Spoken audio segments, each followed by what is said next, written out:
वैदिक पर्सपेक्टिव के इस YouTube चैनल को सब्सक्राइब करें, वीडियो को लाइक व शेयर करें। ओम अभिव्रतम कृष्णैः विश्वरूपम हिरण्यशम्यम यजतो बृहन्तम आस्थात रथम सविता चित्रभानुः कृष्ण रजांसी तबिशीम दधानः। अभिव्रत पर सूक्ष्म तनु करने वाले साधुओं द्वारा विश्व रूप पर, हिरण्यशम्य पर, यजन करने वाले के विशाल रथ पर भली भांति संस्थित हुआ सर्वोत्पादक चित्रभानु काले लोकों को बलपूर्वक धारण किया। यह मंत्र ऋग्वेद के प्रथम मंडल के 35वें सूक्त का चतुर्थ मंत्र है। आभा युक्त हो, आभा मंडल उसका चमकदार हो, यह हम भगवान विष्णु के व्यक्तित्व में देखते हैं। अतः रथ या वाहन हिरण्य के समान चमकदार, कीमती किंतु शांतिदायक होना चाहिए। हमारा जो रथ है, वाहन है, वह भी हमारा जो वाहन है वह भी इसी प्रकार से विशेषताओं से युक्त होना चाहिए। परम पुरुष स्वयं इन विशेषताओं से संपन्न है और उसके वाहन भी इन विशेषताओं से संपन्न होते हैं। ये इस मंत्रांश में कहा गया है। और फिर अगले बात में रथ की बात की गई है कि उसका जो रथ भी होता है वह इसी प्रकार की विशेषताओं से लेते हुए होता है। ईश्वर की जो उपासना करते हैं जो व्यक्ति उपासना ईश्वर की करते हैं, वह भी अपने व्यक्तित्व में इसी प्रकार आकर्षक व्यक्तित्व आ जाता है। ईश्वर की जो उपासना करते हैं, यजन करते हैं, उनसे जुड़कर व्यक्ति का व्यक्तित्व अत्यंत विशाल हो जाता है। उनका हृदय भी विशाल हो जाता है, जैसे कि भगवान विष्णु का हृदय विशाल है। मानसिकता, सोच, इनमें संकीर्णता समाप्त हो जाती है और व्यक्ति अपने स्वार्थ से उठकर परमार्थ के लिए सोचने वाला बन जाता है और उसका दृष्टिकोण विश्वव्यापक हो जाता है। ऐसे ही व्यक्ति के शरीर में सर्वोत्पादक विष्णु परम पुरुष संस्थित होता है। जो इस प्रकार की सकारात्मक सोच और विचार रखता है, ये कहा गया है इस बात में कि उसी ऐसे ही व्यक्ति के शरीर में भी विष्णु परम पुरुष संस्थित होता है। और यही रथ है, वो व्यक्ति का जो रथ है वो वैसे ही चमकदार और हिरण्य धातु के समान कठोर और चमकदार, आकर्षक बन जाता है। ये यहाँ पर एक आध्यात्मिक बात कही गई है। और ऐसे व्यक्ति की आवृत्ति परम पुरुष के शरीर से मिला करती है और शक्ति का प्रवाह सर्वोत्पादक विष्णु परम पुरुष के उस व्यक्ति की ओर चलने लग जाती है। यानी उसकी शक्ति जो है, फ्रीक्वेंसी मिल जाती है, आवृत्ति मिल जाती है, तो वह भी उन विशेषताओं से संपन्न होते चले जाता है और फलस्वरूप व्यक्ति के शरीर और मानसिकता में अनेकों दिव्य परिवर्तन आने लगते हैं। ये यहां पर बात की गई। उनसे हमारी फ्रीक्वेंसी मिल जाती है।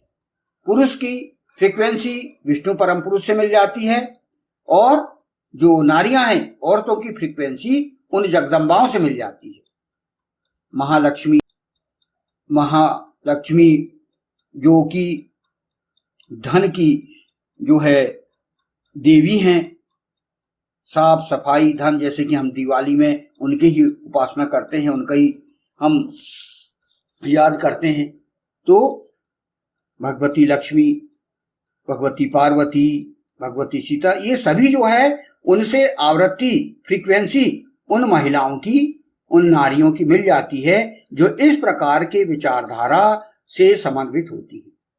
ये यहाँ पर बताया गया, क्योंकि हर व्यक्ति चाहता है सुख, शांति, भोग, और वह यदि इनका ध्यान रखे, इनका ध्यान करे और इनसे आवृत्ति मिलाए, इनसे फ्रीक्वेंसी मिलाए, तो व्यक्ति इसी प्रकार प्रतिभाओं से संपन्न होने लगता है। ये इन मंत्रों में ये कहा गया है। अब यहां पर एक बात आती है कि हम हमारे व्यक्तित्व को विशाल दृष्टिकोण में कैसे परिवर्तित करें, हमारा व्यक्तित्व कैसे विशाल बनाएं। यही प्रश्न एक उठता है कि भाई आज के युग में हम कैसा करें कि हम अपना व्यक्तित्व आकर्षक बनाएं, हमारे व्यक्तित्व ऐसा हो जो कि बहुत बड़ी विचारधारा को लेके उठा हो, हमारा हृदय विशाल हो। ये हम कैसे करें, तो इस विषय में हम कुछ विचार रखे गए हैं। व्यक्तित्व में विशाल दृष्टिकोण, ब्रॉड आउटलुक लाना केवल ज्ञान बढ़ाने से नहीं, बल्कि सोच, व्यवहार और जीवन दृष्टि को विस्तार देने से होता है और इसे आप धीरे धीरे विकसित कर सकते हैं। यानी हमारा जो ब्रॉड आउटलुक माइंड जो है, दृष्टिकोण, हमारा विशाल दृष्टिकोण हम कैसे बनाएं, ये हम ज्ञान तो प्राप्त करें तो ज्ञान अकेला ही नहीं, बल्कि हमको हमारी सोच को बदलना होगा, हमारे व्यवहार को बदलना होगा और जो हमारे जीवन की दृष्टि है, हमारे जीवन को देखने का नजरिया है, उसको हमें विस्तार देना होगा, वो बड़ा करना पड़ेगा हमें, और इसे हम धीरे धीरे विकसित कर सकते हैं। तो हमारे व्यक्तित्व में विशाल दृष्टिकोण कैसे लाएं, इस पर हम विचार करते हैं।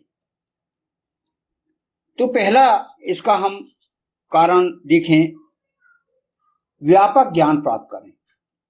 व्यापक ज्ञान प्राप्त हमारे लिए अति आवश्यक है। यानी हमारे व्यक्तित्व को विशाल यदि हमें बनाना है तो उसके लिए हमें नॉलेज बढ़ाना पड़ेगा, ज्ञान प्राप्त करना पड़ेगा।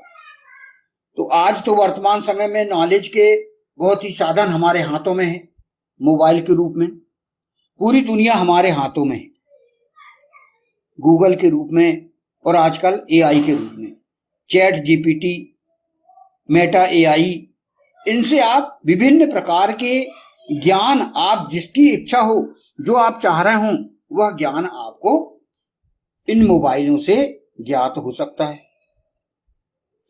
जो भी, जिसमें भी आपकी रुचि हो, अलग अलग विषय हैं, धर्म संबंधी, विज्ञान संबंधी, सामाजिक, ऐतिहासिक, इनका अध्ययन हम करें। और श्रीमद् भगवत गीता में भी हमें भगवान श्री कृष्ण ने समत्व और व्यापक सोच करने की बात कही है, उन्होंने, भगवान श्री कृष्ण ने। तो जितना अधिक ज्ञान उतना अधिक व्यापक सोच, ये हो, इसका एक सूत्र सिद्धांत भगवान श्री कृष्ण ने बताए थे। जितना अधिक ज्ञान उतनी व्यापक सोच, ये उन्होंने कहा था। तो इस पर हम विशेष हमारा ध्यान होना चाहिए। हम हमारे समय को ज्ञान प्राप्त करने में लगा, हमारा जो समय है बहुत कीमती है, उस कीमती समय को हम इसमें लगाएं। फिर है हमारे जो विचार हैं, विभिन्न विचारों को हमें स्वीकार करना होगा। यानी हमारे जो हम समझ कह रहे हैं, विशाल दृष्टिकोण कैसा होना चाहिए, इस विषय में हम विशाल दृष्टिकोण हमारा होना चाहिए, ये हम समझ रहे हैं। कैसे होना चाहिए ये समझ रहे हैं हम। तो पहला हमने ज्ञात किया है कि व्यापक ज्ञान प्राप्त करें। दूसरा है विभिन्न विचारों को स्वीकार करें, दूसरों की राय को समझने की आदत डालें। हम दूसरों की सुने, दूसरा जो क्या कहना चाहता है उसकी बातों को सुने, और यदि कोई असहमति है तो असहमति होने पर भी उनका सम्मान रखें। यदि आप किसी बात पे उनसे असहमत हैं तो फिर भी आप उनका सम्मान करें, उनको इस प्रकार यानी टोकने का प्रयास ना करें, नहीं तो वह हतोत्साहित होगा और वो आपसे दूर चला जाएगा।